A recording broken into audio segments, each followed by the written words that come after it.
Okay, so let's go ahead and take a look at our second little mini lesson here as we move into this unit.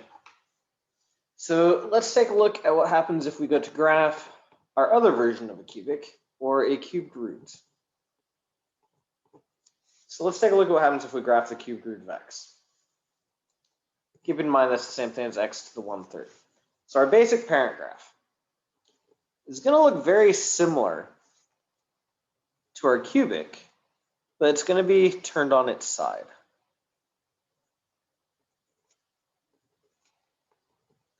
So we're still going to start here at 0, 0, 1, 1, and then we go all the way out to 8 before we pick up our second point.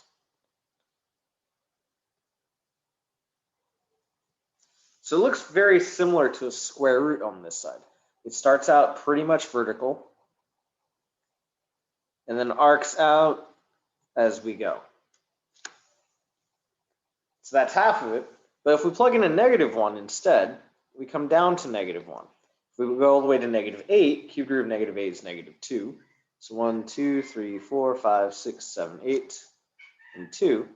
We have something very, very similar. So let's sketch that with our proper curvature. Again, it starts off as basically a vertical line and then comes through. So this is our basic cubed root graph. Notice that it goes left forever and goes right forever. So our domain is -infinity to infinity. It goes up forever, goes down forever. So our range is -infinity to infinity. We have some basic x-intercept at 0, 0.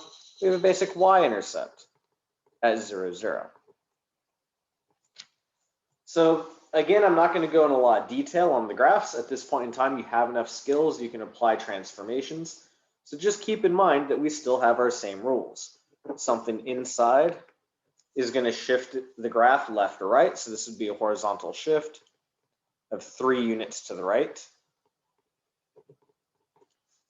If we add something at the end, this would be a vertical shift 3 up. If we add something in the front, that becomes a vertical stretch or vertical compression. So all of your usual rules for graphing apply. I will say again that your graphs need to be nice and accurate. Make sure to actually plot enough points to where we can see the curvature. Notice that we're not doing a straight line through it. It's coming up and out. It's going down and out. These 2 points are not connected by a straight line. It's arcing. It's still going up forever, but it's going up slower and slower and slower. So that's what I look for when I look at your graphs for these. Is are you matching the proper curvature? Are you actually tracking and plotting points that are on the graph? So make sure that you have those aspects. Now the second part of our little mini unit was revisiting us solving things. So let's take a look at, say, -2 x plus 3 to the 1/3 plus 10 equals 6.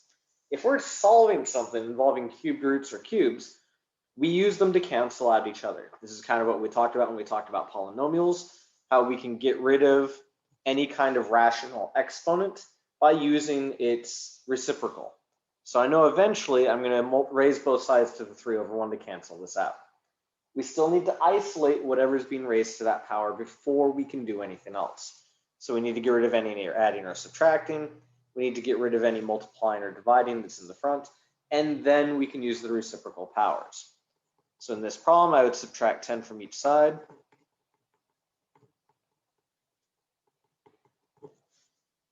That got rid of any adding or subtracting. I'd get rid of the coefficient by dividing, in this case, both sides by -2.